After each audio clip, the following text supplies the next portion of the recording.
देश में अगले साल यानी 2024 में लोकसभा चुनाव होने हैं।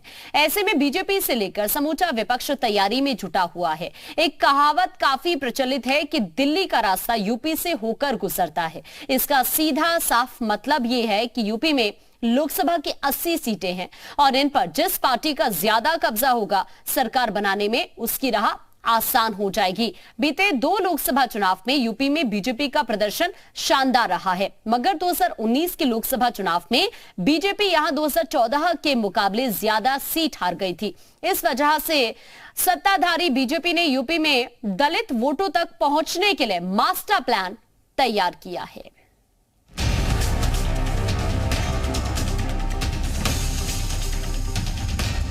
2024 में अगर सरकार बनाना है तो दलित मतदाताओं को रिझाना है और इसके लिए सभी सियासी दलों ने बिसात बिछानी शुरू कर दी है।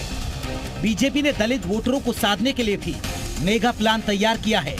इसको लेकर बीजेपी एक बड़ा अभियान चलाएगी। अगले साल होने वाले लोकसभा चुनाव को लेकर सोमवार को लखनऊ में बीजेपी कोर कमेटी की बैठक हुई। इस प्लान के तहत अब पार्टी दलित बस्तियों तक पहुँचने के लिए बीजेपी विशेष अभियान चलाएगी। इसके तहत प्रदेश की दलित बस्तियों में जाकर पार्टी फीडबैक भी जुटाएगी और नेता केंद्रीय योजनाओं से अनुसूचित जाति को मिल रहे लाभ की जानकारी लोगों को देंगे। भारतीय जनता पार्टी की मूल रणनीति है सबका साथ सबका विकास। इसके तहत बहुत सारे काम हम लोग कर रहे हैं, जिसमें अभी आप देख रहे हैं कि हम लोग हर ऐसी बस्ती में जा रहे हैं जहाँ पे अनुसूचित समाज के बहन भाई रहते हैं और बस्तियाँ ऐसी जहाँ पे हमारे जरूरतमंद परिवार रहते हैं। सरकार के लिए ये शीर्ष प्राथमिकता है। गरीब कल्याण, गरीब विकास हमारी नंबर 1 प्राथमिकता है। लोकसभा चुनाव में उत्तर प्रदेश देश की दिशा तय करता है, क्योंकि सूबे में 80 लोकसभा सीटें हैं, लेकिन यूपी को साधने के लिए दलित वोटरों को साधना जरूरी है। और सियासी आंकड़े बताते हैं कि दलित वोटरों ने जिस सियासी दल का साथ दिया, सत्ता के सिंहासन पर वही सवार हुआ। एक ओर धर्म पर सियासत है तो दूसरी ओर जातीय समीकरण तैयार किए जा रहे हैं और सबके निशाने पर इस वक्त दलित वोटर हैं। मायावती यूपी में कमजोर हुई तो बीजेपी और एसपी ने दलित वोटरों को साधने के लिए कमर कस ली है। यूपी में दलित वोट लगभग 22% हैं। ये सबसे बड़ा वोट बैंक है। दलित वोट बीएसपी का वोट माना जाता रहा है, लेकिन बीजेपी ने मायावती के इस वोट बैंक में सेंध लगा दी है। 2014 का लोकसभा चुनाव हो या 2017 का विधानसभा या 2019 का लोकसभा या फिर 2022 का यूपी विधानसभा चुनाव, इन चुनावों में दलित वोट बीजेपी के पक्ष में पड़ा।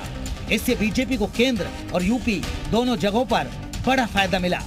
अब बीजेपी 2024 के लिए भी दलित वोटरों को साधने में जुटी है। देखना ये होगा कि 2024 में दलित वोटर किस दल की नैया पार लगाएंगे। ब्यूरो रिपोर्ट, जी मीडिया। और अब आपको कुछ ग्राफिक्स के जरिए ये बताते हैं कि उत्तर प्रदेश के अंदर आखिरकार दलित वोटर अहम क्यों हैं। ये स्क्रीन पर ग्राफिक्स है आपकी। दलितों की जो आबादी है लगभग 22% है। 22% में सबसे बड़ी संख्या जाटवों की है। जाटव मतदाता करीब 14% है। यूपी में दलितों की 66 उपजातियां हैं। 42 जिलों में दलितों की जो संख्या है वो 20% से ज्यादा है। पश्चिमी यूपी की बात करें तो यहां पर कई सीटों पर निर्णायक भूमिका में है। दलित वोट सरकार बनाने की गारंटी मानी जाती है, तो इसीलिए ये वोटर अपने आप में काफी अहमियत रखता है। दल चाहे कोई भी हो, देखिए आपको ये बताएं कि सियासत में दलित वोटर हमेशा से किंग मेकर की भूमिका में रहे हैं। 2024 के लिए सियासी दलों का क्या पूरा का पूरा रणनीति है वो आपको इस वक्त स्क्रीन पर आपके दिखा रहे हैं। सबका साथ सबका विकास का नारा बुलंद कर रही है बीजेपी। इसके अलावा देखिए, अब चूंकि समाजवादी पार्टी की भी बात कर लेते हैं, तो समाजवादी पार्टी की अगर हम बात करें तैयारी की, तो पीडीए यानी पिछड़ा दलित अल्पसंख्यक की रणनीति पर काम कर रही है समाजवादी पार्टी। तो ये जो फॉर्मूला है वो समाजवादी पार्टी का है। अब हम बसपा की भी बात करते हैं। बसपा अपने परंपरागत वोट बैंक दलित और मुस्लिमों पर दांव लगाने की कोशिश में।